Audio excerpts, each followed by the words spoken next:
कुछ लड़ाई बंदूकों से नहीं लड़ी जाती, ना बॉर्डर पर गोलियों की गूंज सुनाई देती है। ये वॉर होती है साय में, जहां देश के लिए जान देने वाले गुमनाम हीरो होते हैं। एक तरफ है भारत की रॉ और दूसरी तरफ है पाकिस्तान की आईएसआई। दोनों देशों की खुफिया एजेंसियां जो दुनिया की सबसे ताकतवर एजेंसियों में गिनी जाती है, लेकिन जिनका काम ना न्यूज़पेपर्स में दिखता है ना टीवी पर चलता है।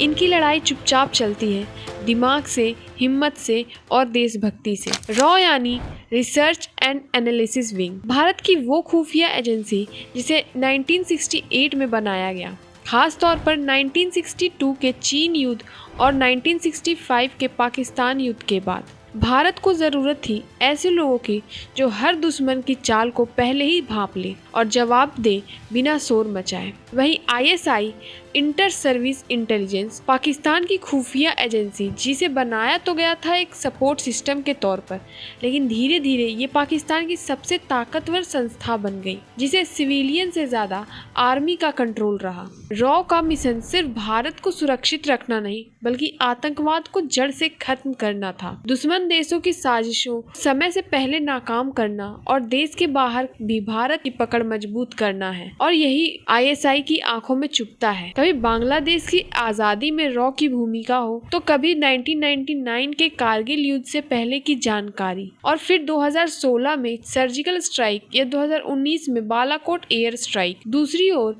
आईएसआई पर आरोप है आतंकवाद को पनाह देने का, आतंकियों को ट्रेनिंग देने का और भारत के खिलाफ हर कोने में साजिश रचने का। आईएसआई 26/11 जैसे हमलों से जुड़ा है और यही इसे खतरनाक बनाता है। आज हम जानेंगे कैसे इन दोनों एजेंसियों की लड़ाई सिर्फ बॉर्डर पर नहीं, बल्कि अफगानिस्तान से लेकर श्रीनगर तक, कश्मीर से लेकर कनाडा और लंदन तक फैल चुकी है। ये कहानी है दिमाग, हिम्मत और देशभक्ति की। ये कहानी है रॉ वर्सेस आईएसआई की।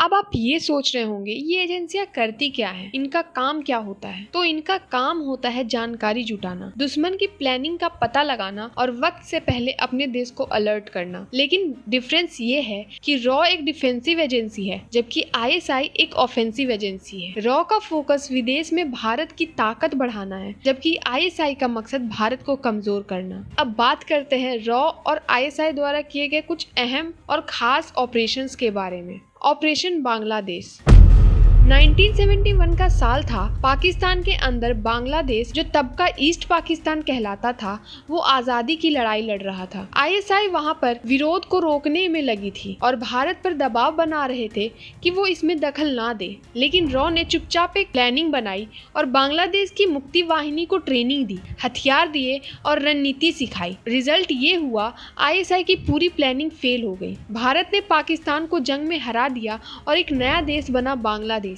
ये रॉ की सबसे बड़ी जीतों में से एक मानी जाती है। ऑपरेशन ब्लू स्टार और खालिस्तान मूवमेंट 80s के टाइम में आईएसआई ने भारत में एक नई आग भड़काई, पंजाब में खालिस्तान नाम का एक अलग देश बनाने की साजिश। आईएसआई ने आतंकियों को ट्रेनिंग दी, फंडिंग की और भारत में कई हमलों को अंजाम दिया। रॉ ने इसका जवाब सख्त तरीके से दिया। आतंकवादियों की जानकारी इकट्ठा की गई और ऑपरेशन ब्लू स्टार के जरिए गोल्डन टेम्पल में छिपे काफी सारे टेररिस्ट का खात्मा किया गया। हालांकि ये ऑपरेशन बेहद संवेदनशील था, लेकिन आईएसआई की चालों को काफी हद तक रोक लिया गया। ऑपरेशन मेघदूत, आपको जानकर हैरानी होगी कि सियाचिन ग्लेशियर पर भारत आज जिस तरह तैनात है, उसके पीछे भी रॉ का ही हाथ है। रॉ ने समय रहते ये जान लिया था कि पाकिस्तान सियाचिन पर कब्जा करना चाहता है। रॉ की रिपोर्ट के बाद भारत ने तेजी से एक ऑपरेशन चलाया, ऑपरेशन मेघदूत, और उससे पहले ही सियाचिन पर कब्जा जमा लिया। आईएसआई की पूरी प्लानिंग वही धरी की धरी रह गई।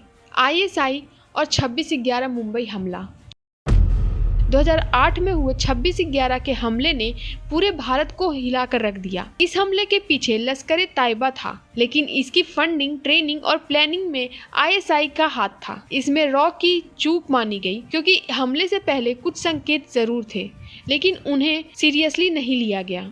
इसके बाद भारत की इंटेलिजेंस एजेंसियों ने सिस्टम में बड़े सुधार किए और विदेशी गतिविधियों पर अपनी नजर जमाई। सर्जिकल स्ट्राइक और बालाकोट एयर स्ट्राइक जब आईएसआई द्वारा फंडेड आतंकियों ने उरी और पुलवामा में हमला किया तब भारत ने पहली बार सीधा जवाब दिया, 2016 में सर्जिकल स्ट्राइक और 2019 में बालाकोट एयर स्ट्राइक करके। इन दोनों अभियानों में रॉ की भूमिका बेहद अहम थी। आतंकियों के ठिकानों की पहचान, पाकिस्तान के मूवमेंट की जानकारी सब रॉ ने भारत सरकार को समय रहते बता दिया। ये साबित करता है कि रॉ अब सिर्फ एक डिफेंसिव एजेंसी नहीं बल्कि एक ऑफेंसिव एजेंसी बन चुकी है। आज की जंग सिर्फ बॉर्डर तक सीमित नहीं है। रॉ और आईएसआई अब साइबर वर्ल्ड में भी आमने सामने हैं। हैकिंग, डेटा चोरी, फेक न्यूज़ सब कुछ अब इस लड़ाई का हिस्सा बन चुकी है और इसमें आगे कौन है इसका जवाब हर दिन बदलता रहता है।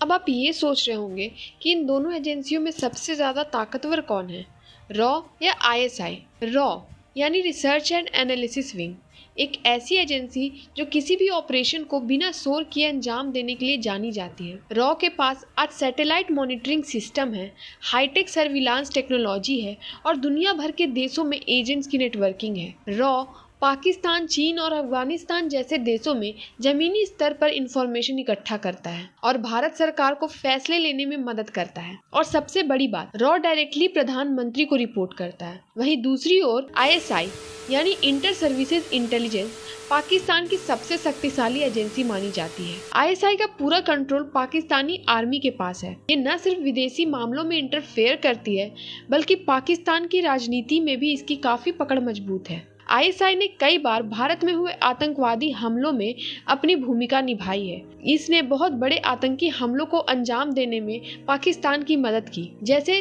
26/11 मुंबई हमला हो या पुलवामा हमला हो। आईएसआई अफगानिस्तान, कश्मीर और बाकी बड़े देशों में अपने एक्सट्रीमिस्ट ऑर्गेनाइजेशन के साथ भी जुड़ी रही है। ये जंग सिर्फ आईएसआई और रॉ की नहीं है, ये भारत और पाकिस्तान के सोच की भी लड़ाई है। एक तरफ लोकतंत्र, विकास और स्ट्रेटेजी है तो दूसरी तरफ कट्टरवाद, कंफ्यूजन और वायलेंस है। रॉ और आईएसआई की ये लड़ाई आने वाले सालों में और पेचीदा होगी, लेकिन एक बात साफ है, सच, शांति और समझदारी की ही जीत होगी। क्योंकि एजेंसियां भले ही काम कर रही हो, लेकिन असली बदलाव हम और आप जैसे लोग ही लाते हैं।